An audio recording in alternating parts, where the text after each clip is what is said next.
परमात्मा कृपाल सदा ही सानू प्यार दे नाल समझाउंदे आए कि ओ प्रभु परमात्मा सब वस्तु दा मालिक है, जिवें असमान नूं बनाउण वाला है।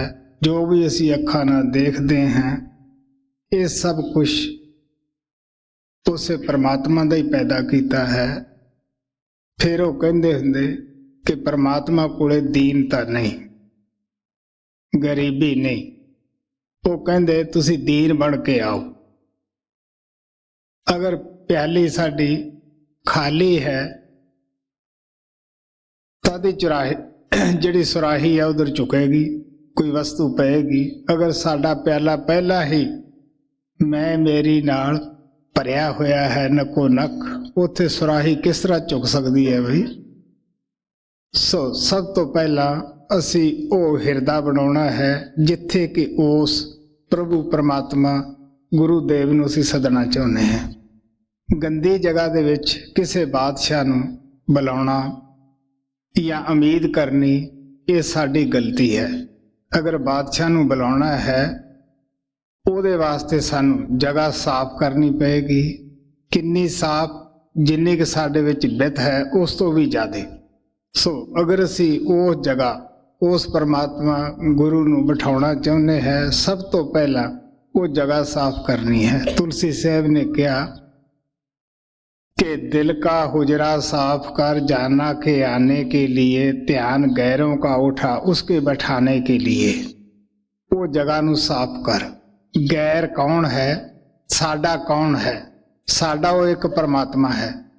गैर वो है जिहड़े दिन रात साडी पूंजी लुट रहे हैं, जिन्हां दे नाल असीं मुहब्बत पा के उन्हां गोचरे ही बने हुए हैं। असीं रोज ही देखते हैं कि जम जिंदगी दे विच एक दफा चिंबड़दा है, मौत दे वक्त आके। कितना भयानक वक्त हुंदा है। जिन्हां नूं नाम नहीं मिलिया हुंदा उन्हां नूं तुसीं देखो कि किस तरह वो कराउंदे है आखिर दे टाइम।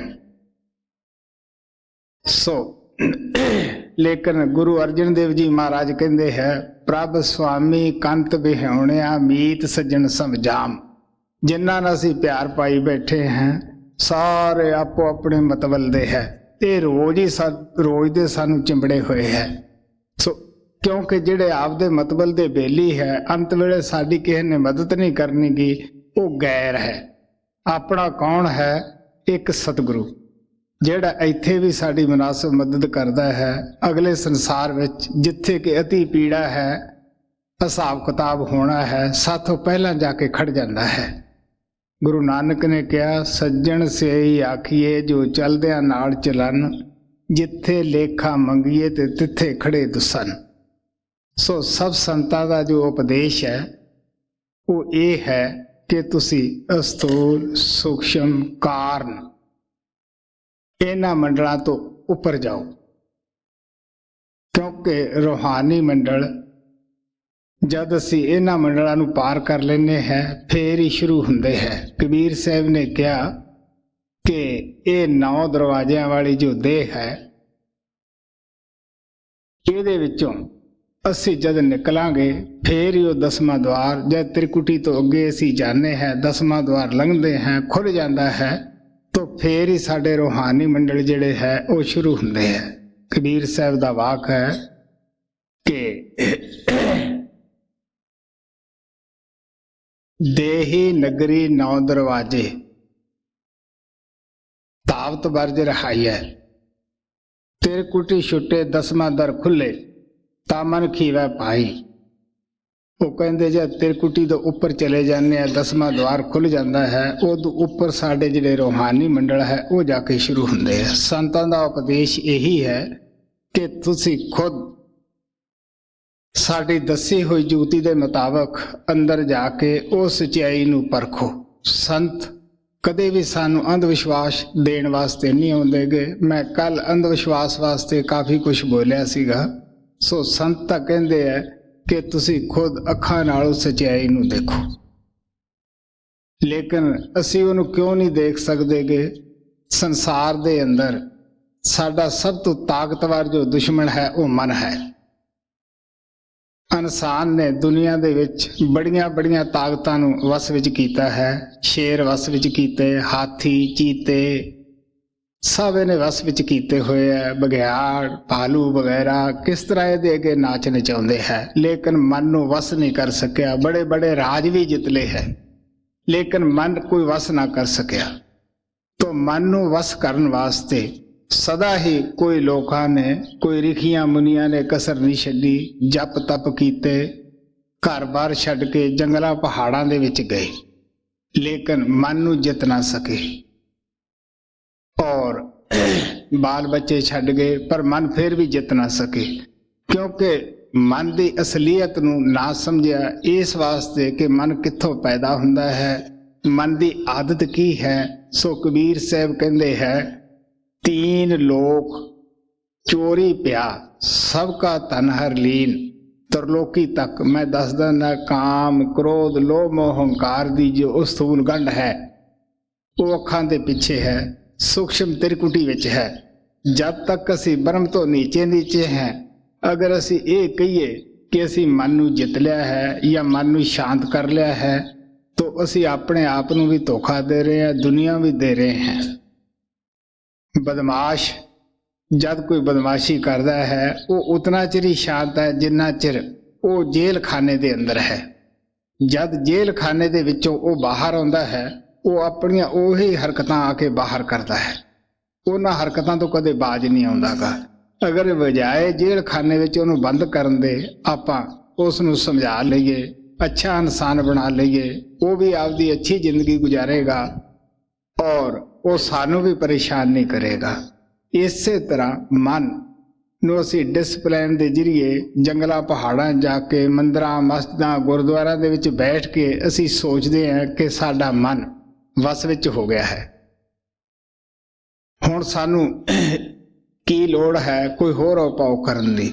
ਲੇਕਿਨ ਮਨ ਜਿਹੜਾ ਹੈ, ਜਿਸ ਵਕਤ ਉਹ ਭੋਗਾਂ ਦੀ ਅੰਧੇਰੀ ਉੱਠਦੀ ਹੈ, उस वेले ये मन पहला तो भी ज्यादा जबरदस्त हो के ये साडे मगर लग जाता है। सो कबीर ने इस नूं बिना सिर तो चोर क्या है, क्योंकि मन दिसदा नहींगा, मन दा कोई सिर नहींगा।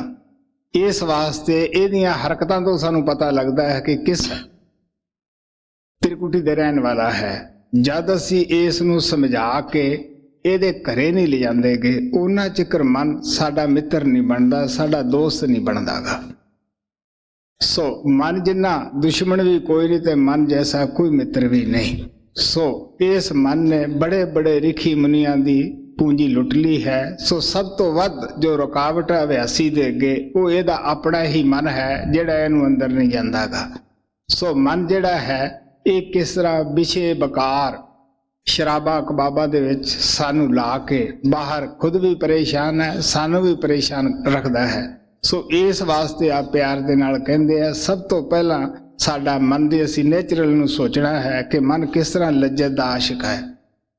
इनू एक लज्जत मिल जावे, उस नू खा खा के पहन के ये अक जाता है।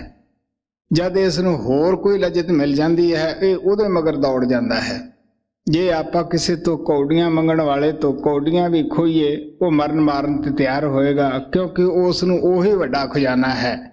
सो इसे तरह मन हुण विशे बकारां शराबां कबाबां नूं ही आप दा वध तो वध रस वालियां चीज़ां मनदा है। लेकिन जदों इहनूं उच्ची तो उच्ची, सुच्ची तो सुच्ची, जिहनूं संतां ने बाणी विच महारस करके बयान कीता, वो मिल जाती है, तो मन सदा वास्ते बिन्निया जाता है और ये थिर हो जाता है, टिक जाता है। सो कबीर साहब ने सानू बड़े प्यार नाल दस्सिया कि किस तरह से मन नूं अंदर जाके थिर करना है, किस तरह इस नूं ब्रह्म दे विच पहुंचाउणा है, इहदे घरे पहुंचाउणा है। सो गौर नाल उन्हां दे शब्द सुनने वाले है। कल भी मैं कबीर साहब की बाणी ते सत्संग कीता सी, अज भी मैं उन्हां दी ही बाणी लै रहा है। गौर नाल सुनो। चेतावनी और उपदेश शब्द 36वां कबीर साहिब की शब्दावली भाग पहला पन्ना 33। अवधू अमल करे सो गावे, अवधू अमल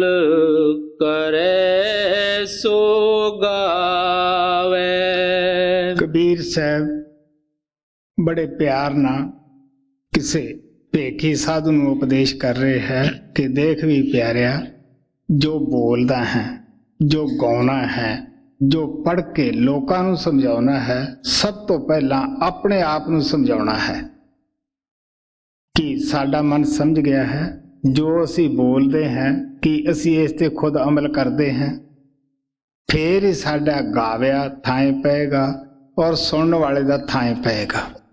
ਜੇ ਸਾਡੇ ਘਰ ਨੂੰ ਅੱਗ ਲੱਗੀ ਹੈ, ਅਸੀਂ ਲੋਕਾਂ ਦੇ ਘਰ ਵਿੱਚ ਬਖੈਲਾਂ ਪਾਣੀ ਦੀਆਂ ਲਈ ਫਿਰਦੇ ਹਾਂ, ਤੁਸੀਂ ਦੇਖ ਲਓ ਸਾਨੂੰ ਕੋਈ ਸਿਆਣੇ ਨਹੀਂ ਕਹੇਗਾ। ਸਭ ਤੋਂ ਪਹਿਲਾਂ ਅਸੀਂ ਆਪਣੀ ਅੱਗ ਨੂੰ ਸ਼ਾਂਤ ਕਰਨਾ ਹੈ। ਸਾਡੇ ਅੰਦਰ ਕਿਹੜੀ ਅੱਗ ਹੈ? ਕਾਮ ਦੀ ਹੈ, ਕ੍ਰੋਧ ਦੀ ਹੈ, ਲੋਭ ਮੋਹ ਹੰਕਾਰ ਦੀ ਹੈ। ਇਹ ਪੰਜ ਅੱਗਾਂ ਸਾਨੂੰ ਦਿਨ ਰਾਤ ਹੀ ਸਾੜ ਰਹੀਆਂ, ਅੰਦਰੇ ਅੰਦਰ ਹੀ ਰਾਖ ਕਰ ਰਹੀਆਂ ਹਨ। ਗੁੱਜੀ ਭਾਏ ਜਲੇ ਸੰਸਾਰਾ, ਤੇ ਗੁੱਜੀ ਅੱਗ ਦਾ ਸਾਨੂੰ ਪਤਾ ਹੀ ਨਹੀਂ ਕਿ ਇਹ ਸਾਨੂੰ ਕਿਸ ਤਰ੍ਹਾਂ ਸਾਡੀ ਪੂੰਜੀ ਲੁੱਟ ਰਹੀ ਹੈ, ਸਾਨੂੰ ਕਿਸ ਤਰ੍ਹਾਂ ਸਾਡੇ ਅੰਦਰ ਨੂੰ ਖਤਮ ਕਰ ਰਹੀ ਹੈ। ਸੋ ਇਸ ਵਾਸਤੇ ਆਪ ਪਿਆਰ ਨਾਲ ਕਹਿੰਦੇ ਹੈ ਕਿ ਪਹਿਲਾਂ ਆਪ ਦੀ ਅੱਗ ਬੁਝਾਉਣੀ ਹੈ, ਫਿਰ ਦੂਸਰੇ ਦੇ ਘਰੇ ਅਸੀਂ ਜਾ ਕੇ ਅੱਗ ਬੁਝਾਉਣੀ ਹੈ। ਕਿ ਪਹਿਲਾਂ ਆਪ ਦੇ ਮਨ ਨੂੰ ਸ਼ਾਂਤ ਕਰਨਾ ਹੈ, ਜੋ ਪੜ੍ਹਦੇ हैं ਉਸ ਨੂੰ ਸਮਝਣਾ ਹੈ ਅਸੀਂ ਕੀ ਪੜ੍ਹਦੇ ਹਾਂ। ਕਬੀਰ ਸਾਹਿਬ ਨੇ ਕਿਹਾ, वेद कतेब इफ्तरा भाई दिल का फिक्र न जाए।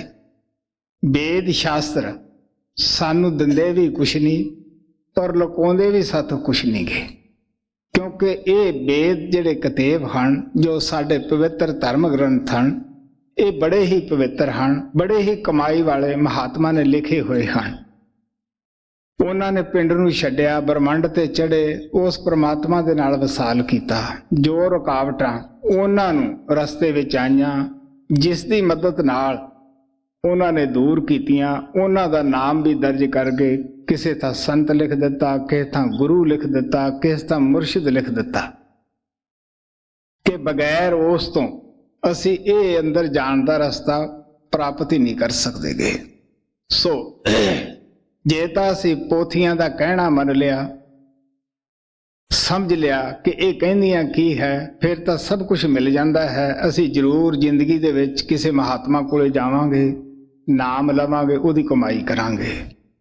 ਜੇ ਅਸੀਂ ਉਹ ਪੜ੍ਹ ਕੇ ਅਲਮਾਰੀ ਵਿੱਚ ਰੱਖ ਦਿੱਤੀਆਂ ਹਨ ਤਾਂ ਕਹਿੰਦੇ ਦਿਲ ਦਾ ਫਿਕਰ ਨਾ ਜਾਈ। ਜੇ ਸਾਡੀ ਅਸੀਂ ਕਿਸੇ ਦੀ ਖਾਣੇ ਬਣਾਉਣ ਦੀ ਕਿਤਾਬ ਲੈ ਲਈਏ, ਉਹਨੂੰ ਦਿਨ ਰਾਤ ਪੜ੍ਹੀ ਜਾਈਏ, ਨਾ ਪੇਟ ਭਰੇਗਾ ਤੇ ਨਾ ਸਵਾਦ ਹੀ ਆਏਗਾ। ਜਿਵੇਂ ਉਹ ਕਿਤਾਬ ਕਹਿੰਦੀ ਆ ਉਵੇਂ ਖਾਣੇ ਬਣਾਉਣੇ ਪੈਣਗੇ।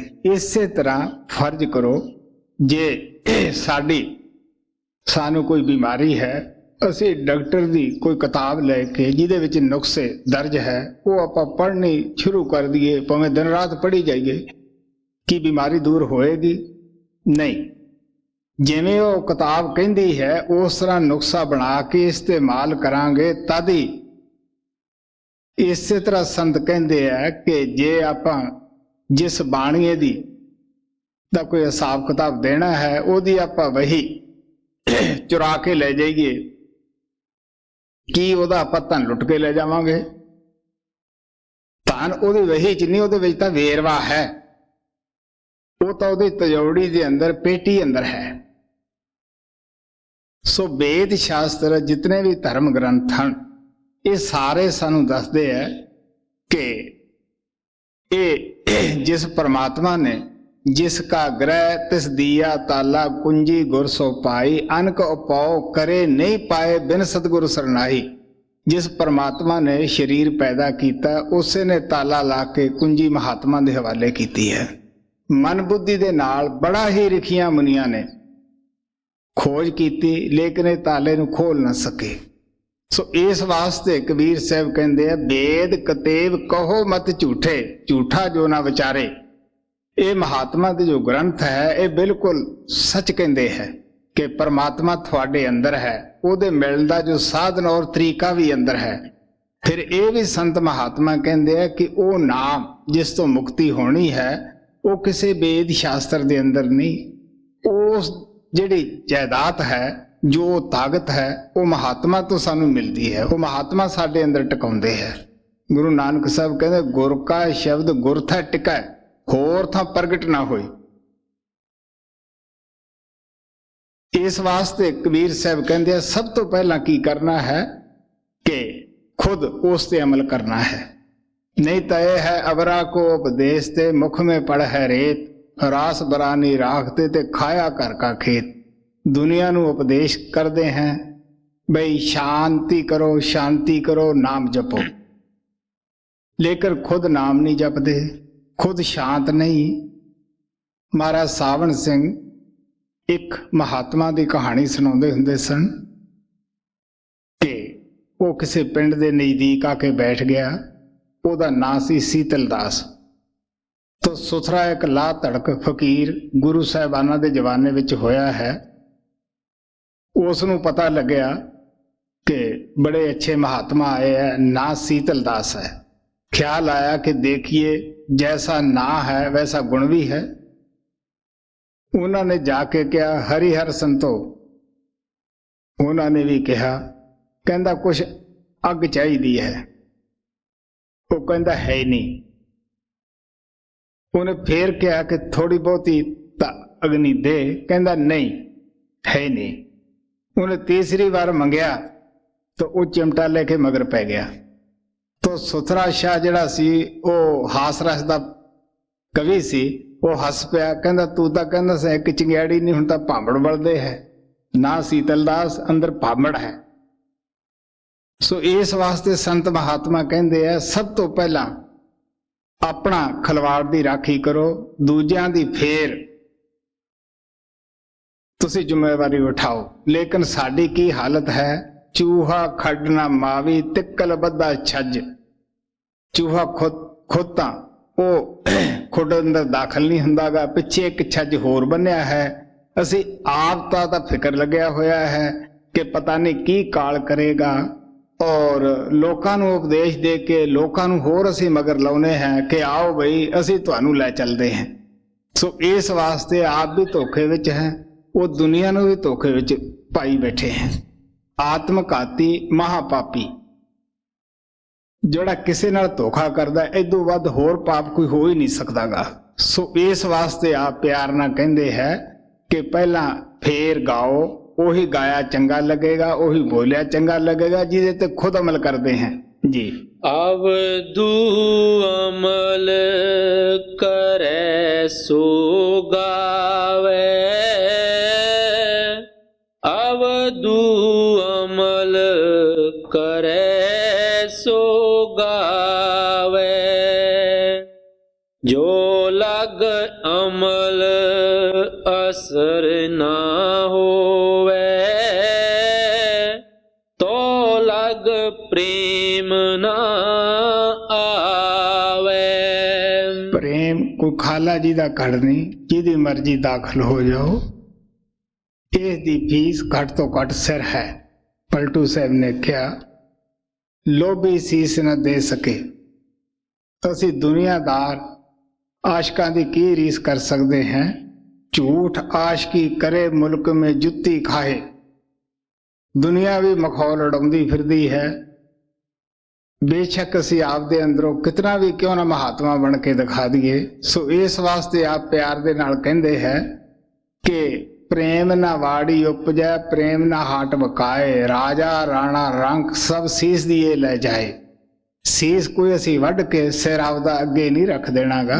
सिर देण दा मतलब संतां दा इतना ही हुंदा है कि फैले ख्याल नूं सिमरन दे जरिए अखां पिछे लिया के हेठले हिस्से नूं खाली कर देना है। ਜਿਹੜੇ लोग ਜਿਹੜੇ प्रेमी अभ्यास करते उन्हां नूं पता है कि जद गिट्टियां तक आउणे हैं किस तरह दर्द है, गोडियां तक आउणे है, लक तक आउणे है। जद साडी सुरत इस जगह ते आके शरीर नूं छड्ड के अलग हो जाती है, फिर तुसी पुछो कि शुरू विच अभ्यासी नूं कितना दर्द है। बहुत कहंदे है आके कि महाराज जी दर्द होया ते असीं उठ खड़े। तो कदे तकलीफ तो बगैर बच्चा पैदा नहीं हुंदा। सोना भी कान दे विचों खोद के निकालिया जाता है। लेकिन जब तक असीं जिंदे जी मरना नहीं सिखते गए, जिहड़ी असली मौत है ਉਹਦੇ ਨਾਲ आत्मा दुमारे शरीर विच नहीं आउंदी गी। ਔਰ ਅਭਿਆਸੀ ਦੀ ਜਿਹੜੀ ਆਤਮਾ ਹੈ ਉਹ ਦੁਬਾਰੇ ਸਰੀਰ ਵਿੱਚ ਆਉਂਦੀ ਹੈ। ਜਦ ਅਭਿਆਸ ਕਰਦਿਆਂ ਰੋਜ਼ ਸਾਨੂੰ ਇਹਦੇ ਵਿੱਚ ਮੁਹਾਰਤ ਹੋ ਜਾਂਦੀ ਹੈ, ਫਿਰ ਕੋਈ ਤਕਲੀਫ ਨਹੀਂ ਹੁੰਦੀਗੀ। ਗੁਰਮੁਖ ਆਏ ਜਾਏ ਨਿਸੰਗ। ਫਿਰ ਅੱਖਾਂ ਬੰਦ ਕਰੋ, ਤੁਸੀਂ ਮਾਲਕ ਦੇ ਦੇਸ ਹੋ, ਖੋਲੋ ਤੇ ਦੁਨੀਆ ਵਿੱਚੋਂ ਕੋਈ ਕੰਮ ਕਰੋ, ਉਹਦੇ ਵਿੱਚ ਮਹਾਰਤ ਹੁੰਦੀ ਹੈ। ਸੋ ਇਸ ਵਾਸਤੇ ਕਬੀਰ ਸਾਹਿਬ ਕਹਿੰਦੇ ਹੈ, ਜਦ ਤੱਕ ਤੁਹਾਡਾ ਖੁਦ ਉਸ ਤੇ ਅਮਲ ਨਹੀਂਗਾ, ਤੁਹਾਨੂੰ ਖੁਦ ਰਸ ਨਹੀਂ ਆ ਰਿਹਾਗਾ, ਉਤਨਾ ਚਿਰ ਤੁਹਾਡੇ ਅੰਦਰ ਉਹ ਪ੍ਰੇਮ ਪੈਦਾ ਨਹੀਂ ਹੁੰਦਾਗਾ। ਜਦ ਤੱਕ ਪ੍ਰੇਮ ਪੈਦਾ ਨਹੀਂ ਹੁੰਦਾਗਾ, ਅਸੀਂ ਕਦੇ ਵੀ ਅਭਿਆਸ ਨਹੀਂ ਕਰ ਸਕਦੇਗੇ। ਮੈਂ ਦੱਸਦਾ ਹੁੰਦਾ ਅਭਿਆਸ ਦੇ ਬੈਠਣ ਤੋਂ ਪਹਿਲਾਂ ਕਿ ਅਭਿਆਸ ਨੂੰ ਕਦੇ ਬੋਝਾ ਨਾ ਸਮਝੋ, ਪ੍ਰੇਮ ਪਿਆਰ ਨਾ ਕਰੋ। ਪ੍ਰੇਮ ਨਾਲ ਕੋਈ ਵੀ ਕੰਮ ਕਰੀਏ ਉਹ ਬੋਝਾ ਮਾਲੂਮ ਨਹੀਂ ਹੁੰਦਾ। ਸਤਸੰਗ ਜਾਈਏ, ਨਾਮ ਜਪੀਏ। ਅਗਰ ਅਸੀਂ ਪ੍ਰੇਮ ਦੇ ਵਿੱਚ ਆ ਕੇ ਹੀ ਬ੍ਰਹਮਚਾਰੀ ਜੀਵਨ ਦਾ ਵੀ ਪਾਲਣ ਕਰ ਲੈਂਦੇ ਹਾਂ, ਲੇਕਿਨ ਅਗਰ ਇਹ ਸਾਡੇ ਅੰਦਰ ਪ੍ਰੇਮ ਨਹੀਂਗਾ, ਪ੍ਰੇਮ ਕਾਸ ਦਾ ਹੈ, ਉਹ ਪਰਮਾਤਮਾ ਦਾ। ਦੁਨੀਆ ਦੇ ਪ੍ਰੇਮ ਦੀ ਇਹ ਕਹਾਣੀ ਨਹੀਂ। ਮਤਾ ਦਿਲ 'ਚ ਖਿਆਲ ਹੋਵੇ ਕਿ ਦੁਨੀਆ ਦੇ ਪ੍ਰੇਮ ਦੀ ਕਹਾਣੀ ਹੈ, ਪ੍ਰੇਮ ਹੀ ਪਰਮਾਤਮਾ ਦਾ ਰੂਪ ਹੈ। ਤੇ ਜਦ ਤੱਕ ਸਾਡੇ ਅੰਦਰ ਪੈਦਾ ਨਹੀਂ ਹੁੰਦਾ ਸੱਚਾ ਪਿਆਰ ਉਸ ਪ੍ਰਭੂ ਵਾਸਤੇ, ਉਹਨਾਂ ਚਿਰ ਸਾਨੂੰ ਰਸ ਨਹੀਂ ਅੰਦਰ ਆਉਂਦਾਗਾ। ਉਹਨਾਂ ਚਿਰ ਸਾਨੂੰ ਕਿਸ ਤਰ੍ਹਾਂ ਉਸ ਤੇ, ਜਦੋਂ ਖੁਦ ਅਮਲ ਨਹੀਂਗਾ, ਦੂਸਰਿਆਂ ਨੂੰ ਅਸੀਂ ਅਮਲ ਕਿਸ ਤਰ੍ਹਾਂ ਕਹਿ ਸਕਦੇ ਹਾਂ ਕਿ ਤੁਸੀਂ ਬਈ ਅਮਲ ਕਰੋ। ਖੁਦ ਵੀ ਖੁਸ਼, ਉਹ ਜਿਹੜੇ ਸਾਡੇ ਪਾਸ ਚਾਰ ਬੈਠਣਗੇ ਉਹ ਵੀ ਖੁਸ਼ ਰਹਿਣਗੇ ਜੀ। ਜੋ ਲਗ ਅਮਲ ਅਸਰ ਨਾ ਹੋਵੇ, ਤੋ ਲਗ ਪ੍ਰੇਮ ਨਾ ਆਵੇ। ਬਿਨ ਖਾਏ ਫਲ ਸਵਾਦ ਬਖਾਨੇ, ਕਹਿਤ ਨ ਸ਼ੋਭਾ ਪਾਵੇ। ਅਗਰ ਤੁਸੀਂ ਕੋਈ ਪਕਵਾਨ ਖਾਧਾ ਹੀ ਨਹੀਂ, ਉਸ ਦੀ ਤੁਸੀਂ ਵਡਿਆਈ ਕਰਦੇ ਹੋ ਕਿ ਪਕਵਾਨ ਬੜਾ ਹੀ ਅੱਛਾ ਬਣਿਆ ਹੋਇਆ ਹੈ, ਖੁਦ ਹੀ ਸੋਚੋ ਕਿ ਅਸੀਂ ਸ਼ੋਭਾ ਪਾਉਂਦੇ ਹੋਵਾਂਗੇ। ਇਸੇ ਤਰ੍ਹਾਂ ਅਗਰ ਅਸੀਂ ਖੁਦ ਹੀ ਕਦੇ ਗੁਰੂ ਨੂੰ ਨਾ ਮਿਲੇ, ਅੰਦਰ ਪਰਮਾਤਮਾ ਦੀ ਮੁਤਲਕ ਅਸੀਂ ਕੋਈ ਅਭਿਆਸ ਨਾ ਕੀਤਾ, ਉਹਨੂੰ ਦੇਖਿਆ ਨਹੀਂ, ਅਸੀਂ ਉਹਦੇ ਮਿਲਣ ਦੇ ਫਾਇਦੇ ਦੱਸਦੇ ਹਾਂ ਕਿਤਾਬਾਂ 'ਚੋਂ ਪੜ੍ਹ ਕੇ, ਕਿਸ ਤਰ੍ਹਾਂ ਅਸੀਂ ਸ਼ੋਭਾ ਪਾਉਂਦੇ ਹਾਂ। ਕਬੀਰ ਸਾਹਿਬ ਕਹਿੰਦੇ ਆ, ਸਾਖੀ ਲਿਆ ਬਣਾ ਕੇ ਇਤ ਅਕਸ਼ਰ ਕਾਟ, ਕਹੇ ਕਬੀਰ ਕਬ ਲਗ ਜੀਏ ਝੂਠੀ ਪੱਤਲ ਚਾਟ। ਇਹ ਤਾਂ ਉਹਨਾਂ ਮਹਾਤਮਾ ਦੇ ਤਜਰਬੇ ਹੈ। ਜਦ ਤੱਕ ਅਸੀਂ ਖੁਦ ਇਹਨਾਂ ਗ੍ਰੰਥਾਂ ਦੇ ਤਜਰਬੇ ਨਹੀਂ ਬਣਾਉਂਦੇਗੇ, ਆਪਦੇ ਤਜਰਬੇ 'ਚ ਨਹੀਂ ਢਾਲਦੇਗੇ, ਉਹਨਾਂ ਚਿਰ ਅਸੀਂ ਝੂਠੀਆਂ ਪੱਤਲਾਂ ਦੇ ਆਸਰੇ ਹਾਂ। ਕਿਸ ਤਰ੍ਹਾਂ ਅਸੀਂ ਸ਼ੋਭਾ ਪਾ ਸਕਦੇ ਹਾਂ? ਨਾ ਇੱਥੇ ਸ਼ੋਭਾ, ਨਾ ਮਾਲਕ ਦੇ ਦਰ ਸ਼ੋਭਾ।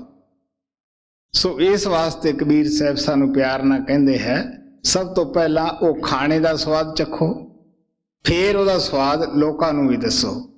ਖੁਦ ਮਨ ਇੰਦਰੀਆਂ ਦੀ ਗੁਲਾਮੀ ਤੋਂ ਉੱਪਰ ਉੱਠੋ, ਉਸ ਮਾਲਕ ਨਾਲ ਮਿਲਾਪ ਕਰੋ। ਕਬੀਰ ਸਾਹਿਬ ਕਹਿੰਦੇ ਆ, ਬਿਨ ਦੇਖੇ ਬਿਨ ਅਰਸ ਪਰਸ ਕੇ ਨਾਮ ਲਿਏ ਕਿਆ ਹੋਏ, ਧਨ ਦੇ ਕਹੇ ਧਨੀ ਜੇ ਹੋਏ ਤੇ ਨਿਰਧਨ ਰਹੇ ਨਾ ਕੋਈ।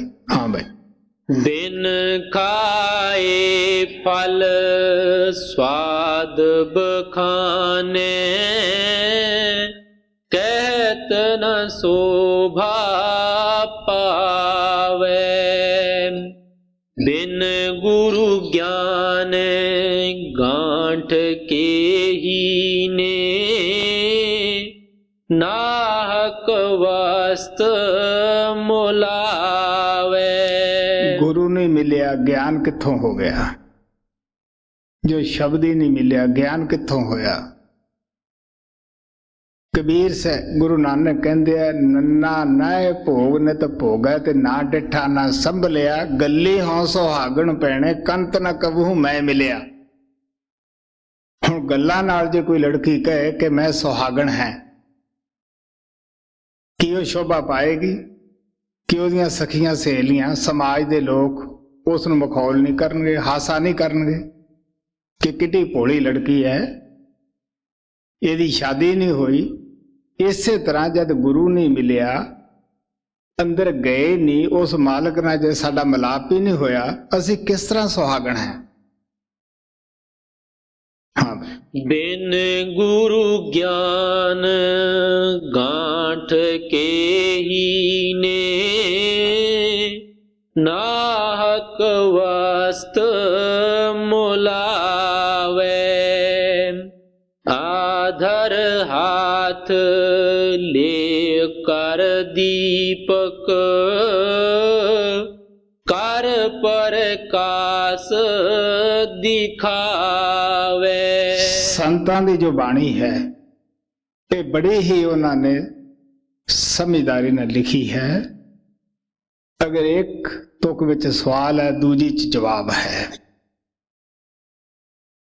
ਸੰਤ ਕਿਸੇ ਦੀ ਨਿੰਦਿਆ ਨਹੀਂ ਕਰਦੇਗੇ, ਲੇਕਿਨ ਸਚਾਈ ਬਿਆਨ ਕਰਦੇ ਹੈ ਕਿ ਸਚਾਈ ਇਹ ਹੈ। ਤੋ ਕਬੀਰ ਸਾਹਿਬ ਕਹਿੰਦੇ ਹੈ, ਹੁਣ ਇੱਕ ਅੰਧੇ ਦੀ ਮਿਸਾਲ ਦਿੰਦੇ ਹੈ, ਜਿਸ ਤਰ੍ਹਾਂ ਅੰਧਾ ਦੀਵਾ ਫੜ ਕੇ ਦੂਜਿਆਂ ਨੂੰ ਪ੍ਰਕਾਸ਼ ਦਿਖਾਉਂਦਾ ਹੈ ਤੇ ਖੁਦ ਉਸ ਪ੍ਰਕਾਸ਼ ਨੂੰ ਦੇਖਦਾ ਨਹੀਂ। ਇਸੇ ਤਰ੍ਹਾਂ ਸਾਡੀ ਜੋ ਅਸੀਂ ਦਿਨ ਰਾਤ, ਤੁਹਾਨੂੰ ਪਤਾ ਹੈ ਅੱਜ ਪ੍ਰਚਾਰਕ ਦਾ ਯੁੱਗ ਹੈ, ਦਿਨ ਰਾਤ ਕਿਸ ਤਰ੍ਹਾਂ ਪ੍ਰਚਾਰ ਹੋ ਰਿਹਾ ਹੈ, ਅਖਬਾਰਾਂ 'ਚ, ਟੈਲੀਵਿਜ਼ਨਾਂ 'ਚ, ਰੇਡੀਓ ਤੇ ਦਿਨ ਰਾਤ ਹੀ ਹੋ ਰਿਹਾ ਹੈ। ਲੇਕਿਨ ਸੰਤ ਕੀ ਕਹਿੰਦੇ ਹੈ, ਜਿਨ ਪਾਇਆ ਤਿਨੇ ਛਪਾਇਆ। ਕਬੀਰ ਸਾਹਿਬ ਕਹਿੰਦੇ ਹੈ, ਨਾਮ ਰਤਨ ਧਨ ਪਾਏ ਕੇ ਗਾਂਠੀ ਬਾਂਧ ਨਾ ਖੋਲ, ਨਹੀਂ ਪਟਣ ਨਹੀਂ ਪਾਰਖੂ, ਨਹੀਂ ਗਾਹਕ ਨਹੀਂ ਮੋਲ। ਅਗਰ 2 ਪੈਸੇ ਹੈ ਤੁਹਾਡੇ ਕੋਲੇ, ਤੁਸੀਂ ਕਿੰਨਾ ਉਹਨੂੰ ਸੇਵ ਵਿੱਚ ਰੱਖੋਗੇ।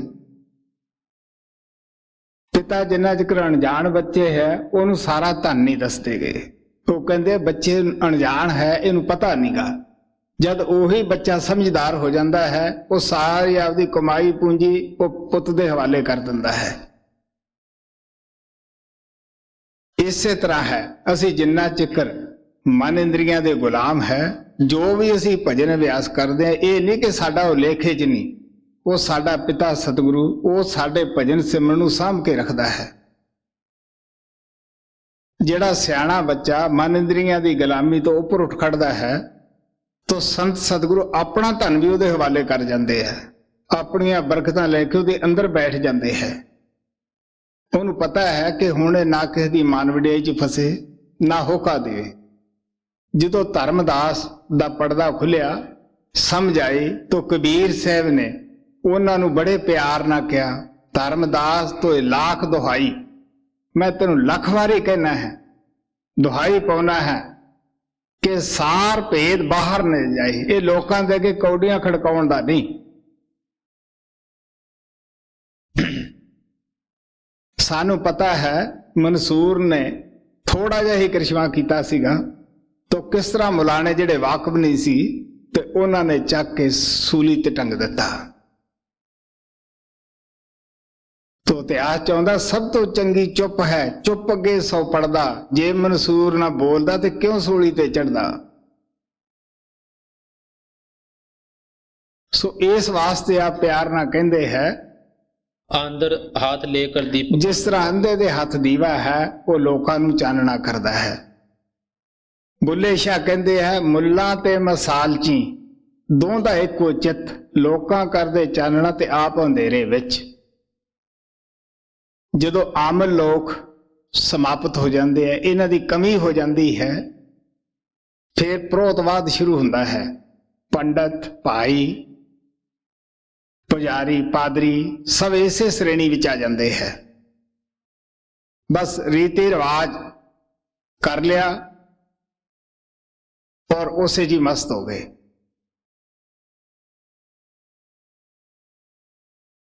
ਔਰ ਸੰਤ ਆਉਂਦੇ ਹੈ, ਨਾ ਉਹ ਪਹਿਲਾ ਸਮਾਜ ਕੇ ਦਾ ਤੋੜਦੇ ਆ, ਨਾ ਨਵਾਂ ਬਣਾਉਂਦੇ ਹੈ। ਸਿਰਫ ਜੋ ਮਹਾਤਮਾ ਦੀ ਪਹਿਲਾਂ ਤਲੀਮ ਸ਼ਬਦ ਨਾਮ ਦਾ ਹੋਕਾ ਹੈ, ਉਸ ਨੂੰ ਤਾਜ਼ਾ ਕਰ ਜਾਂਦੇ ਹੈ। ਉਹ ਸੰਦੇਸ਼ ਨੂੰ ਤਾਜ਼ਾ ਕਰ ਜਾਂਦੇ ਹੈ ਨਵੇਂ ਸਿਰਿਓਂ।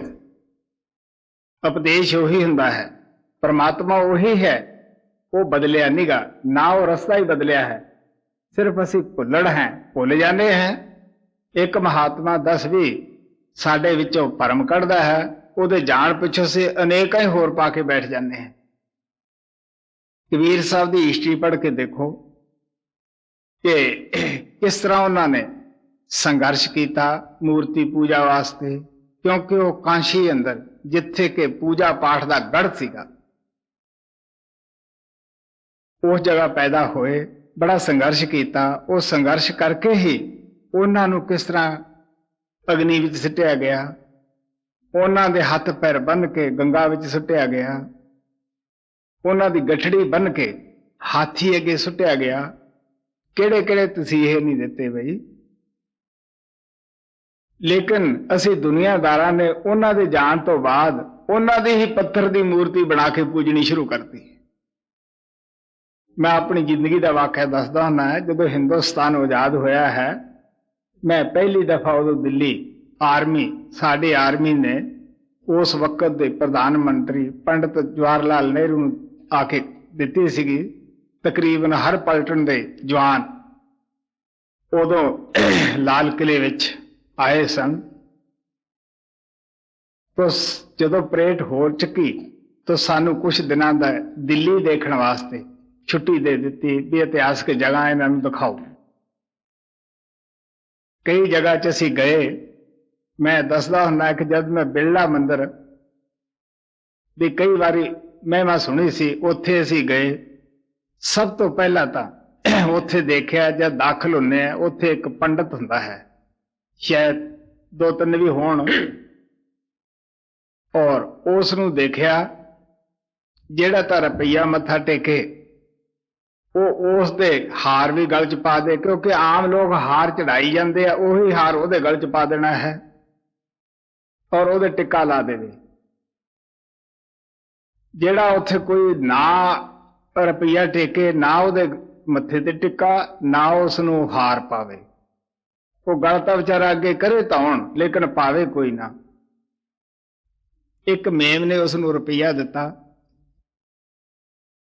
ਉਸ ਦੇ ਉਹਨੇ ਮੱਥੇ ਤੇ ਟਿੱਕਾ ਵੀ ਲਾਇਆ, ਉਹਦੇ ਗਲ ਵਿੱਚ ਹਾਰ ਪਾਇਆ। ਉਹ ਭੱਜੀ ਗਈ ਆਪਦੇ ਸਾਹਿਬ ਕੋਲੇ ਕਿ ਆਓ ਤੁਸੀਂ ਹਾਰ ਪਵਾ ਕੇ ਲਿਆਓ। ਉਹ ਸਾਹਿਬ ਆਇਆ, ਇਸ ਤਰ੍ਹਾਂ ਵਿਚਾਰੇ ਨੇ ਗਰਦਨ ਕੀਤੀ। ਹੁਣ ਉਹ ਰੁਪਇਆ ਨਾ ਦੇਵੇ, ਹਾਰ ਕੌਣ ਪਾਏ? ਤਾਂ ਮੇਮ ਨੇ ਉਸ ਦੇ ਅੱਗੇ ਇਸ ਤਰ੍ਹਾਂ ਐ ਉਂਗਲ ਕੀਤੀ ਵੀ ਰੁਪਈਆ ਕੱਢੋ। ਇਹ ਮੇਰਾ ਜ਼ਿੰਦਗੀ ਦਾ ਪਹਿਲਾ ਹੀ ਨਜ਼ਾਰਾ ਸੀਗਾ। ਮੈਂ ਨਿੰਦਿਆ ਨਹੀਂ ਕਰਦਾ, ਜੋ ਦੇਖੇ ਤੁਹਾਨੂੰ ਦੱਸਦਾ ਹੈ। ਅੱਗੇ ਗਏ ਤੇ ਉਦੋਂ ਥੋੜੀ ਜਿਹੀ ਅਗਲੇ ਪਾਸੇ ਕਬੀਰ ਸਾਹਿਬ ਦੀ ਪੱਥਰ ਦੀ ਮੂਰਤੀ ਹੈ। तो मैं उस तो अगे गया ही नहीं गा। मैं आख्या भी आ देखो, जिस महात्मा ने सारी दिनी जिंदगी आपका संघर्ष किया मूर्ति पूजा का, ओदी मूर्ति बना के बह गए सी लोग। कबीर साहब ने कहा सी, पहन परमेश्वर किया पूजे सब संसार, इस प्रवासे जो रहे सो बूढ़े काली धार। पत्थर पूजा रब मिले मैं तो पूजू पहाड़। कबीर साहब कहते अगर जे पत्थर पूजना परमात्मा मिलेगा तो मैं पहाड़ पूजन नूं तैयार है। फिर वो कहते दुनिया ऐसी बाबरी, पत्थर पूजन जाए घर की चक्की कोई ना पूजे जा का पीसा खाए। वो कम से कम थोड़े घरे पत्थर है, ਉਹਦਾ रोज पीसिया खाने हैं। अजकल तो मशीनां बन गई, पहला तो साडे बीबियां नूं सदा ही इह फिरनी दी सवारी निंग कहते हैं करनी पैंदी सी। सो ये है कबीर साहब प्यार ना कहते हैं अंदर हाथ लेकर, जिस तरह अंधे दे हाथ दीवा है वो लोकां नूं चानना करदा है, खुद बेचारे नूं पता नहीं गा। तो यही साडे जितने भी जो प्रोतबाद शुरू हो जाता है फिर लोकां नूं तां चानना करदे है, खुद बेचारे वो परमात्मा तो दूर है जी। अंदर हाथ ले कर दीपक, कर प्रकाश दिखावे, और ने आगे करे चांदना, आप अंधेरे दावे। आंधर आप आंधर 10 गोहने, जग में गुरु कहावे। ਕਬੀਰ ਸਾਹਿਬ ਬੜੇ ਪਿਆਰ ਨਾਲ ਸਮਝਾਉਂਦੇ। ਸਾਡੇ ਸਤਿਗੁਰੂ ਮਹਾਰਾਜ ਕਿਰਪਾਲ ਕਹਿੰਦੇ ਹੁੰਦੇ ਸਚਾਈ ਆਪਣਾ ਲਿਹਾਜ਼ ਵੀ ਨਹੀਂ ਕਰਦੇ। ਕਬੀਰ ਸਾਹਿਬ ਕਹਿੰਦੇ ਹੈ ਕਿ ਉਹ ਵੀ ਅੰਧਾ ਹੈ ਜਿਹੜੇ ਉਹਦੇ ਪਾਸ ਥੋੜੀ ਬਹੁਤੀ ਮੰਡਲੀ ਪ੍ਰਚਾਰ ਕਰਨ ਵਾਸਤੇ ਲਾਈ ਹੈ, ਉਹ ਵੀ ਅੰਧੇ ਹੈ।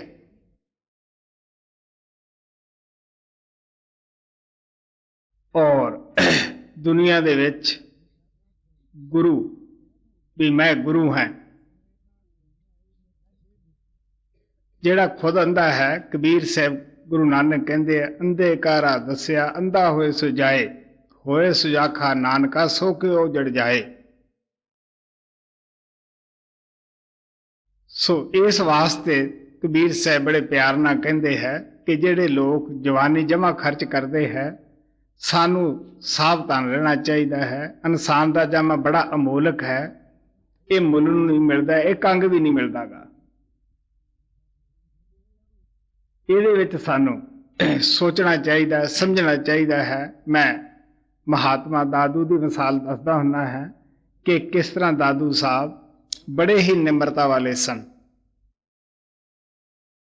ਦੋ ਪੰਡਤ ਉਹਨਾਂ ਦੇ ਡੇਰੇ ਵਿੱਚ ਨਾਮ ਲੈਣ ਵਾਸਤੇ ਗਏ ਤਾਂ ਦਾਦੂ ਸਾਹਿਬ ਆਪਣਾ ਮੂੰਹ ਸਿਰ ਮੁੰਨ ਕੇ ਰੱਖਦੇ ਸਨ। ਔਰ ਹਿੰਦੂ ਮਤ ਦੇ ਵਿੱਚ ਅਗਰ ਕੋਈ ਮੂੰਹ ਸਿਰ ਮੁੰਨਿਆ ਮਿਲ ਜਾਵੇ ਉਹ ਅਪਸ਼ਗਨ ਸਮਝਦੇ ਹੈ। ਜਦੋਂ ਉਹ ਮਿਲ ਗਿਆ ਉਹਨਾਂ ਨੇ ਆਖਿਆ ਗੁਰੂ ਧਾਰਨ ਆਏ ਸੀਗੇ, ਇਹ ਕੀ ਹੋਇਆ? ਉਹਨਾਂ ਨੇ ਪ੍ਰਾਸ਼ਚਿਤ ਕਰਨ ਵਾਸਤੇ ਉਹਦੇ ਸਿਰ 'ਚ ਦੋਨਾਂ ਨੇ ਠੋਲੇ ਲਾ ਦਿੱਤੇ ਕਿ ਅਰੇ ਭਾਈ ਦਾਦੂ ਦਾ ਡੇਰਾ ਕਹਾਂ ਹੈ। ਉਹਨਾਂ ਨੇ ਬੜੇ ਸ਼ਾਂਤੀ ਵਾਲੇ ਸੀ, ਉਹਨਾਂ ਨੇ ਇਸ਼ਾਰਾ ਕੀਤਾ ਵੀ ਇਹ ਡੇਰਾ ਹੈ। ਉੱਥੇ ਜਾ ਕੇ ਜਿੱਥੇ ਸੰਗਤ ਬੈਠੀ ਸੀ ਉੱਥੇ ਉਹ ਵੀ ਇੰਤਜ਼ਾਰ ਕਰਨ ਲੱਗੇ। ਸੰਗਤ ਇੰਤਜ਼ਾਰ ਕਰਦੀ ਸੀ ਕਿ ਮਹਾਤਮਾ ਆਉਣਗੇ, ਸਤਸੰਗ ਕਰਨਗੇ। ਜਦੋਂ ਹੁਣ ਦਾਦੂ ਸਾਹਿਬ ਆਏ ਉਹਨਾਂ ਨੇ ਪਛਾਣ ਲਿਆ ਵੀ ਇਹ ਤਾਂ ਉਹੀ ਮਹਾਤਮਾ ਹੈ ਜਿਹਦੇ ਆਪਾਂ ਸਿਰ ਵਿੱਚ ਠੋਲੇ ਬਾਰੇ ਸੀਗੇ। ਸ਼ਰਮਿੰਦੇ ਹੋਣ ਲੱਗੇ। ਦਾਦੂ ਸਾਹਿਬ ਕਹਿਣ ਲੱਗੇ ਨਹੀਂ ਬਈ ਸ਼ਰਮਿੰਦੇ ਹੋਣ ਦੀ ਬਾਤ ਨਹੀਂ, ਅਗਰ ਆਪਾਂ 2 ਪੈਸਿਆਂ ਦੀ ਹਾਂਡੀ ਲਈਏ ਉਸ ਨੂੰ ਵੀ ਖੜਕਾ ਲੈਂਦੇ ਹਾਂ। ਤਾਂ ਮਹਾਰਾਜ ਸਾਵਣ ਸਿੰਘ ਕਹਿੰਦੇ ਹੁੰਦੇ ਸੀ ਇਹ ਨਹੀਂ ਵੀ ਅਸੀਂ ਸਾਰੇ ਠੋਲੇ ਲਾਉਣ ਲੱਗ ਜਾਈਏ, ਨਹੀਂ ਨਾਮ ਲੈਣ ਤੋਂ ਪਹਿਲਾਂ ਆਪਣੀ ਖੋਜ ਮੁਕੰਮਲ ਕਰ ਲਓ। ਲੇਕਿਨ ਜਦ ਨਾਮ ਲੈ ਲਿਆ ਫਿਰ ਅਗਰ ਅਸੀਂ ਖੋਜ ਕਰਦੇ ਹਾਂ ਤੇ ਫਿਰ ਅਸੀਂ ਆਪਣੇ ਆਪ ਨਾਲ ਧੋਖਾ ਕਰਦੇ ਹਾਂ। ਪਹਿਲਾਂ ਖੋਜ ਕਰੋ ਅੱਛੀ ਤਰ੍ਹਾਂ ਕਿ ਇਸ ਮਹਾਤਮਾ ਨੇ ਕੋਈ ਜ਼ਿੰਦਗੀ 'ਚ ਕਮਾਈ ਕੀਤੀ ਹੈ, ਕਿਉਂਕਿ ਰੰਗ ਰਲੀਆਂ ਮਾਣਦਿਆਂ ਪੜਦੇ ਨਹੀਂ ਖੁੱਲਦੇ ਹੁੰਦੇ, ਇਹ ਤਾਂ ਕਮਾਈ ਨਾਲ ਹੀ। ਕਬੀਰ ਸਾਹਿਬ ਨੇ ਕਿਹਾ ਹੈ ਸੁਖੀਆ ਸਭ ਸੰਸਾਰ ਹੈ, ਖਾਵੇ ਅਰ ਸੋਏ, ਤੇ ਦੁਖੀਆ ਦਾਸ ਕਬੀਰ ਹੈ, ਜਾਗੇ ਅਰ ਰੋਏ। ਇਹ ਤਾਂ ਕੰਮ ਖਾਣਾ ਕੰਮ ਸੌਣਾ। ਬੜੀ ਸੋਚ ਸਮਝ ਦੀ ਗੱਲ ਹੈ। ਮੈਂ ਕੱਲ ਵੀ ਦੱਸਿਆ ਸੀ ਕਿ ਗੁਰੂ ਨਾਨਕ ਆਏ, ਭਾਈ ਗੁਰਦਾਸ ਉਹਨਾਂ ਦੇ ਮੁਤਲਕ ਜਿਨ੍ਹਾਂ ਨੂੰ ਕੋਈ ਪਰਮਗਤੀ ਪ੍ਰਾਪਤ ਸੀ, ਲਿਖਦੇ ਹੈ ਕਿ ਪਹਿਲੇ ਪਾਈ ਬਖਸ਼ਦਰ ਪਿੱਛੋਂ ਦੇ ਗੁਰ ਘਾਲ ਕਮਾਈ। ਪਹਿਲਾਂ ਉਹਨਾਂ ਨੂੰ ਬਖਸ਼ਿਸ਼ ਹੋਈ ਸੀਗੀ, ਸੱਚਖੰਡ ਵਿੱਚੋਂ ਪ੍ਰਮਾਤਮਾ ਨੇ ਹੁਕਮ ਨਾ ਭੇਜੇ ਸੀਗੇ। ਪਿੱਛੋਂ ਦੇ ਗੁਰ ਘਾਲ ਕਮਾਈ, ਅੱਕ ਆਹਾਰ ਕਰ ਰੋੜਾਂ ਦੀ ਗੁਰ ਛੇਜ ਵਿਛਾਈ। ਤਾਂ ਫਿਰ ਵੀ ਉਹਨਾਂ ਨੇ ਆ ਕੇ ਬੜੀ ਹੀ ਤਪੱਸਿਆ ਕਰੀ, ਅਭਿਆਸ ਕੀਤਾ ਕਿ ਗੁਰੂ ਨਾਨਕ ਨੂੰ ਰਜਾਈਆਂ ਨਹੀਂ ਮਿਲਦੀਆਂ ਸੀ ਬਈ, ਉਹ ਅੱਛੇ ਘਰ ਪੈਦਾ ਹੋਏ ਸਨ। ਭਾਰੀ ਕਰੀ ਤਪੱਸਿਆ ਹਰ ਸੋ ਬਣਾਈ, ਬੜਾ ਭਾਰਾ ਅਭਿਆਸ ਕੀਤਾ। ਇਸੇ ਤਰ੍ਹਾਂ ਕਬੀਰ ਸਾਹਿਬ ਦਾ ਤੁਸੀਂ ਜ਼ਿਕਰ ਪੜ੍ਹ ਕੇ ਦੇਖ ਲਓ ਕਿਸ ਤਰ੍ਹਾਂ ਉਹਨਾਂ ਨੇ ਆਪਣੀ ਜ਼ਿੰਦਗੀ 'ਚ ਕਹਿੰਦੇ ਕਹੇ ਕਬੀਰ ਹਮ ਤੁਰ ਕੇ ਭੇਦੀ ਤੇ ਲਾਏ ਹੁਕਮ ਹਜ਼ੂਰੀ। ਮਹਾਰਾਜ ਸਾਵਣ ਦੇ ਮੁਤਲਕ ਪਤਾ ਹੈ ਕਿ ਕਈ ਦਿਨ ਅੰਦਰੋਂ ਨਹੀਂ ਨਿਕਲਦੇ ਸਨ, ਫਿਰ ਵੀ ਇੰਨੀ ਕਮਾਈ ਕਰਕੇ ਉਹ ਕਹਿੰਦੇ ਸਨ ਇਹ ਮੇਰੀ ਨਹੀਂ ਕਮਾਈ, ਇਹ ਸਾਰੀ ਬਾਬਾ ਜੀ ਦੀ ਹੈ। ਆਪਣੇ ਗੁਰੂ ਨੂੰ ਉਹ ਹਮੇਸ਼ਾ ਕ੍ਰੈਡਿਟ ਦਿੰਦੇ ਰਹੇ। ਇੱਕ ਦਫਾ ਉਹਨਾਂ ਦਾ ਡਰਾਈਵਰ ਜੋ ਬੰਤਾ ਸਿੰਘ ਉਹਨਾਂ ਦਾ ਖਾਣਾ ਵੀ ਤਿਆਰ ਕਰਦਾ ਸੀਗਾ, ਉਹਨੂੰ ਇਹ ਹੁਕਮ ਸੀ ਵੀ ਖਾਣਾ ਤਿਆਰ ਕਰਕੇ ਰੱਖ ਦਿਆ ਕਰ। ਜਦੋਂ ਇਹ ਗੱਲ ਕਹੀ ਕਿ ਬਾਬਾ ਜੀ ਸਾਰਾ ਕੁਝ ਉਹਨਾਂ ਦੇ ਹੀ ਕ੍ਰੈਡਿਟ ਹੈ, ਮੈਂ ਤਾਂ ਕੁਝ ਵੀ ਨਹੀਂ, ਸੰਗਤ ਦਾ ਦਾਸ ਹੈ। ਉਹ ਕਹਿੰਦਾ ਕਿ ਜਿਹੜੇ ਰਾਤ ਸਾਰੀ ਸਾਰੀ ਰਾਤ ਜਾਗਦੇ ਹੁੰਦੇ ਸੋ ਅੰਦਰੇ ਨਿਕਲਦੇ ਸੀ, ਖਾਣਾ ਨਹੀਂ ਖਾਂਦੇ ਸੀ, ਉਹ ਹੱਸ ਕੇ ਕਹਿਣ ਲੱਗੇ, ਅੱਛਾ ਬਈ ਜੋ ਤੂੰ ਦੇਖਿਆ ਤੂੰ ਉਹ ਕਹਿ ਲੈ, ਜੋ ਮੈਨੂੰ ਫੱਬਦੀ ਹੈ ਉਹ ਮੈਂ ਕਹਿਣਾ। ਮਹਾਰਾਜ ਕਿਰਪਾਲ ਕਿਸ ਤਰ੍ਹਾਂ ਉਹਨਾਂ ਨੇ ਰਾਵੀ ਦੇ ਵਿੱਚ ਜਾ ਕੇ ਅਭਿਆਸ ਕਰਦੇ ਸਨ ਪਾਣੀ ਵਿੱਚ। ਤੋ ਰਾਤ ਨੂੰ ਜੋ ਰਾਵੀ ਤੇ ਜਾਣ ਲੱਗੇ, ਸਿਪਾਹੀ ਨੇ ਪੁੱਛਿਆ ਅੱਗੇ ਕਿੱਥੇ ਚੱਲੇ ਹੋ ਇਸ ਵੇਲੇ? ਉਹ ਕਹਿੰਦੇ ਬਈ ਭਜਨ ਕਰਨ ਵਾਸਤੇ ਜਾਣਾ ਹੈ, ਮੈਡੀਟੇਸ਼ਨ ਵਾਸਤੇ ਜਾਣਾ ਹੈ। ਕਿਵੇਂ ਚੱਲਣਾ ਹੈ? ਹੁਣ ਤੁਹਾਨੂੰ ਪਤਾ ਹੀ ਹੈ ਕਿ ਉਸ ਵੇਲੇ ਕੌਣ ਪਾਣੀ 'ਚ ਵੜ ਕੇ ਗਲ ਜਿਹੜੇ ਅਭਿਆਸ ਕਰੇ, ਉਹਦਾ ਨਹੀਂ ਤੁਹਾਨੂੰ ਹੀ ਮੁਬਾਰਕ ਹੋਵੇ।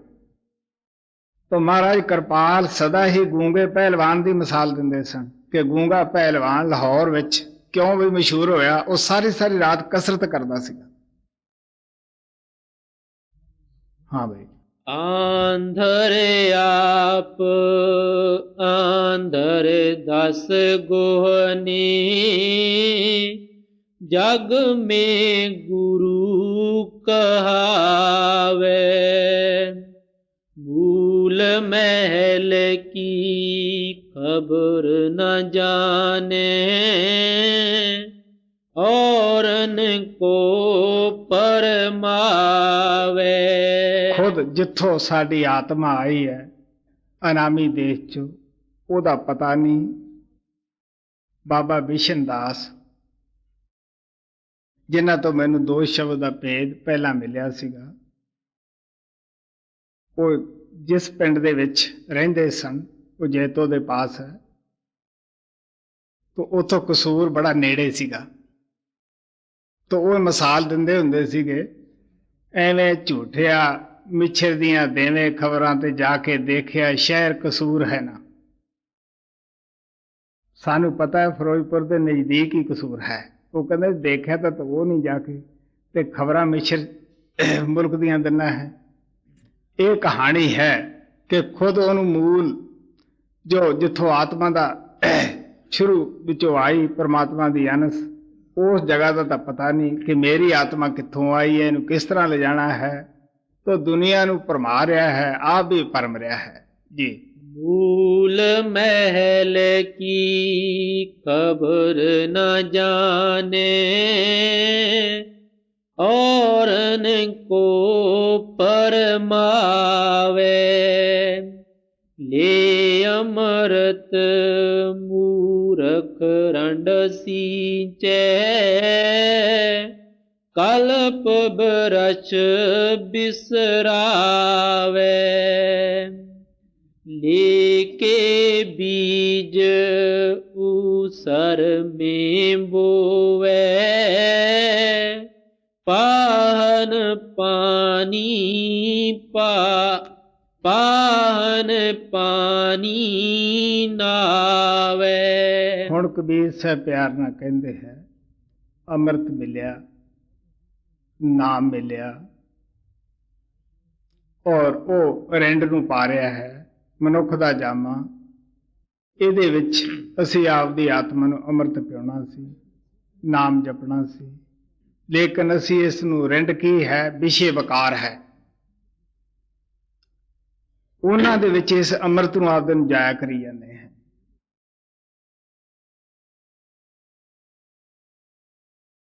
ਔਰ ਬੀਜ ਸਾਨੂੰ ਮਿਲ ਗਿਆ ਸ਼ਬਦ ਨਾਮ ਦਾ, ਔਰ ਅਸੀਂ ਅਵਸਰ ਜ਼ਮੀਨ ਕੱਲਰ ਵਾਲੀ ਭੂਮੀ ਵਿੱਚ ਉਸ ਨੂੰ ਬੀਜ ਰਹੇ ਹਾਂ। ਗੁਰੂ ਨਾਨਕ ਨੇ ਕਿਹਾ, ਕੱਲਰ ਖੇਤੀ ਬੀਜ ਡਾਲਾ ਕਿਆ ਲਾਹਾ ਪਾਵਾ। ਉਸ ਤੋਂ ਕੀ ਲਾਹਾ ਮਿਲੂਗਾ ਬਈ? ਬੀਜ ਵੀ ਸਾਡਾ ਜਾਂਦਾ ਹੈ। ਇਨਸਾਨ ਦਾ ਜਾਮਾ ਪਰਮਾਤਮਾ ਨੇ ਆਪਦੀ ਭਗਤੀ ਵਾਸਤੇ ਦਿੱਤਾ, ਅਸੀਂ ਨਾ ਉਹਦੀ ਭਗਤੀ ਕੀਤੀ, ਨਾ ਇੱਥੋਂ ਦੇ ਰਹੇ, ਨਾ ਉਹ ਪਰਮਾਤਮਾ ਗੁਜ਼ਰੇ ਰਹੇ। ਮਹਾਰਾਜ ਸਾਵਣ ਮਿਸਾਲ ਦਿੰਦੇ ਹੁੰਦੇ ਸੀਗੇ ਕਿ ਅਸੀਂ ਦੁਨੀਆਦਾਰ ਉਸ ਮੱਖੀ ਦੀ ਤਰ੍ਹਾਂ ਹੈ ਜਿਹੜੀ ਕਿ ਸ਼ਹਿਦ ਦੇ ਵਿੱਚ ਆ ਕੇ ਬੈਠ ਜਾਂਦੀ ਹੈ, ਲੱਤਾਂ ਕੱਢਦੀ ਪਰ ਫਸ ਜਾਂਦੇ, ਪਰ ਕੱਢਦੀ ਲੱਤਾਂ ਫਸ ਜਾਂਦੀਆਂ ਹਨ, ਨਾ ਸ਼ਹਿਦ ਖਾ ਸਕਦੇ हैं, ਤੜਫ ਤੜਫ ਕੇ ਵਿੱਚੇ ਜਾਣ ਦੇ ਦਿੰਦੇ हैं। तो महात्मा सानू वो जिंदगी जिउना दसदे है जिस तरह मक्खी सियाणी जो है वो शहद के किनारे ते बैठ के शहद भी खा जाती है और खुश्क परा ना उड भी जाती है। महाराज सावण कहते हुंदे सी दुनिया माड़ी नहीं पर इहनूं अपनी ना बनाओ।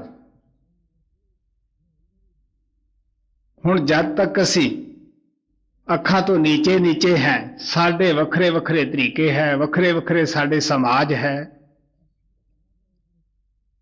और वखरे वखरे साडे फिरके है, उतना चिकर असी किस तरह अपनी दुनिया ना बनाईए। तो दुनिया का हिस्सा बने बैठे हैं।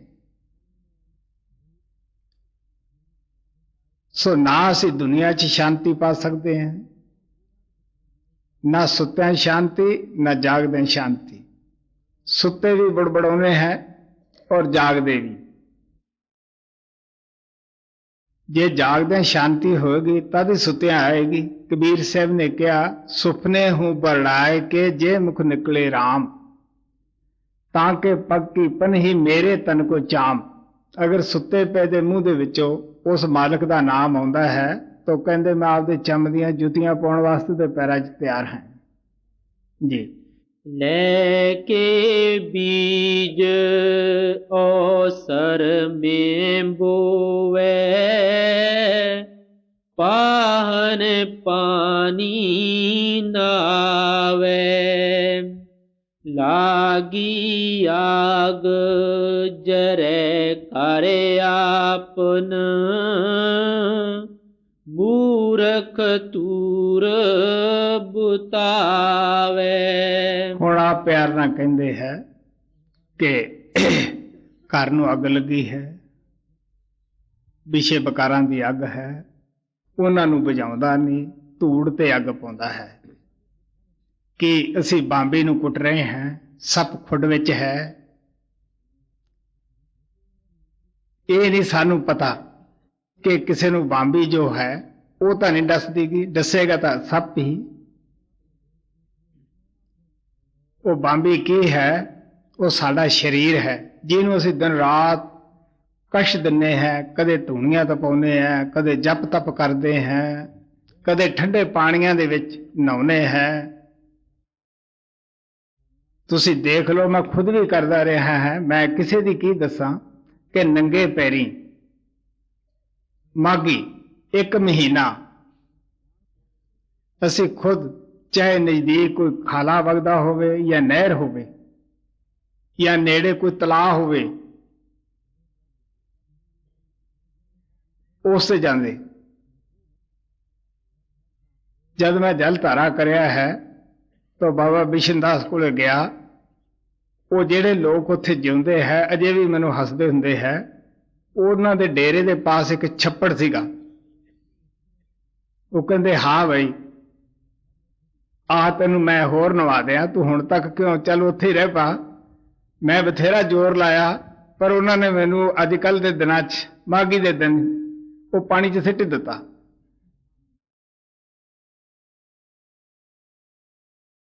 तो पता लगता है सानू कि कोई कसर नहीं छड़ देगे। असी की करते हैं कि किस तरह असी जाके पानिया च भी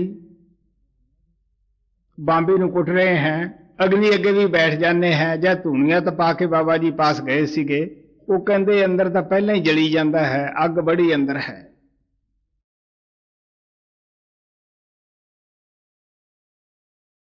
गुरु नानक ने भी कहा पाप करे पंचा के वसरे, तीर्थ नाए कहे सब उतरे। असी अंदरों ही कह लेने हैं भाई उतर गए है। साडे पिंड दे विच कुछ आदमी हरबंस नूं पता है कि मेरे खेत दे कोई थोड़ी जी दूर कोई 4-5 कदम दे उत्ते जंड सीगा, उहदे हेठ मठी सी बनाई हुई। वो बंदा नसपार भी नक नूं चढ़ाउंदा सीगा, बीड़ी भी पींदा सीगा। तो वो पंजाब विच जिस बाबे नूं मनदे सी उत्थों होर मिट्टी लिआया, कई घरां ने इकट्ठे होकर उत्थे भेजिया। तो जब वो आया मैं उससे सवाल किया भी तू सिगरट भी पीना है, बीड़ी भी पीना है और नक दे विच भी तू तहानू नसवार भी चढ़ाना है और मौका लगे शराब भी पीना है। तुसीं कहंदे असीं रल के शहीद की मठी बनाउंदे हैं, तो शरीर जिहड़ा है वो शराब के नेड़े नहीं जाता, सुनते हैं। वो कहंदा जी मैं मिट्टी लैण तो पहला अरदास कर ली भी बाबा मैनू बख्श दे, तो मैं फिर मिट्टी चक्की। मैं आख्या भी गुस्सा ना करी कि बाबा मूहरों बोलिया, क्योंकि असी दुनियादार लोग अंदर ही कल्पना करके कह लेने हैं लो जी पाप उतर गया, बाबे ने बख्श दिते है। हुण जे बाबा बोले तो मैं जिंदगी का दसदा हुंदा, मेरे खेत के पास ही उस मट्टी दे विच पासी कोई दरख्त सी, ते मैं सुबह ही जाके उत्थे अभ्यास बैठ जांदा। ये मैं आम ही दसदा हुंदा है, अभ्यास बैठ जाता तो उत्थे मालवे वाले दियां बुढ़ियां, पता ही है मालवे वालियां नूं काफी बैठे है भी किस तरह वो घगरे पा के जांदियां हन, एडा सारा झुंड कढ़िया हुंदा है भी जिवें उत्थे बाबा बैठा है। वो गईयां अगे मैं ना सिर हिलावा ना पैर हिलावा, अभ्यास ते बैठा। वो उत्थे आपदा जो लस्सी वगैरह पाउण वाला भांडा सी उत्थे सिੱਟ के भजियां। उन्हां दे बंदियां नूं पता सी, जो उन्होंने घरे आके रौला पाया भी उत्थे तां बैठा है भूत, उन्हां नूं पता सी भी वो उत्थे बैठदे आ धुप्पे। वो आए, उन्हां नूं भी मुसीबत पई। हुण मैं उठा तां वो मैनूं दिखाउण, क्योंकि मेरे उपर कपड़ा उड़िया होया सीगा। जद मैं उठिया तो वो कहंदे है वेख तुहानूं किहा सी बाबा है। तो मैं हसन लग्या, मैं आख्या भी तुसीं रोज जद इत्थे आके मनत मनदे हो, नक घसाउने हो, तो जे हुण वो प्रगट हो गया तो उन्हें तुसीं मत्था टेको, उहदे नाल गल करो। हुण साडी दुनियादारां दी हालत है भी जे अगों उत्थे विखाली देवे तो असीं उत्थे खड़दे नहीं। उहदी वजह की कि असीं वो बाबा देखिया ही नहीं। असीं कहने साडे बाप ने मन्निया, दादे ने मन्निया, वो मूर्खता नहीं सी। नहीं भाई, जे उन्हां नूं नहीं मालिक ने किरपा कीती, नहीं कोई संत मिलाया, तो सानूं तो सोचना चाहिए।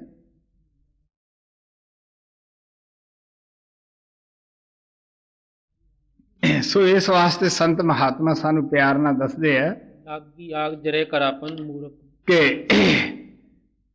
बांबी कूटे बाबरे। कबीर साहब कहंदे असीं बौले हैं, असीं वो बांबी नूं कुट रहे हैं। अग घर नूं लगी है तो धूड़ उपर असीं पानी डाल रहे हैं। पहला उस अग नूं शांत करना है जिहड़ी साडे अंदर दिन रात ये पंज चोर मचा रहे हैं। हाँ भाई, लागी आग जरे कारे आपन मूरख तूर बुतावे बड़ा गुना जो पंडित पूले वाको को समझावे। वो कहने लगे पढ़े लिखे जो पंडित है, भाई है, मौलवी है, सब पुल विच है, सब बाहर मुखी हुए बैठे, उन्होंने की समझाइए। स्वामी जी महाराज ने कहा पंडित भेख पेट के मारे वे संतन पर कर दे तान, हित कर संत उन्हें समझावे वे मानी नहीं माने आन, उनके चाह मान और तन की परमार्थ से खाली जान। जी, बड़ा गुना जो पंडित पूले वाको को समझावे कह कबीर सुनो हो गोरख यह संतन ने पावे। मैं ऊपर ही दस्या सी कि किस तरह है गोरखनाथ दे नाल जद गोष्ट हुई है, क्योंकि गोरखनाथ कबीर साहब के जमाने विच होए है। उसनूं सारा कुछ समझा के ये दस्या कि ये वस्तु परमात्मा संतां अंदर रखता है, तो संति आखो नाम का बीज साडी आत्मा के अंदर बोंदे है। तो सानू भी चाहिए जो कुछ कबीर साहब ने प्यार ना किया है, ज्यादा तो ज्यादा भजन सिमरन करना है। साडे सतगुरु महाराज जी भी सारी जिंदगी खुद अभ्यास करते रहे, वो अभ्यास ते जोर देंदे रहे है। सानू भी उन्होंने बड़ी तकीद की भी देखो प्यारे बच्चों अभ्यास करो। किसी नू संत नू सच्ची शरधा जी भेंट करनी, जो वो उपदेश दे गया उहदे उत्ते चलना ही सच्ची शरधा जली है। तो साडे सतगुरां ने खुद अभ्यास किया, उन्हां दी बड़ी अभ्यासी जिंदगी सी। वो सानू भी उन्होंने अभ्यास विच ही क्या भी अभ्यास करना, उठद्या भी, बैठद्या, सुत्या, जागद्या, साह साह इस लेखे ला देना है। सो सानू भी चाहिए है कि वध तो वध भजन सिमरन करके अपने जीवन नू सुखल बनाइए। कहें कबीर सुनो हो गोरख, यह संतन ने पावे। है कोई सूर पूर जग माही, जो यह पद अर्थावे।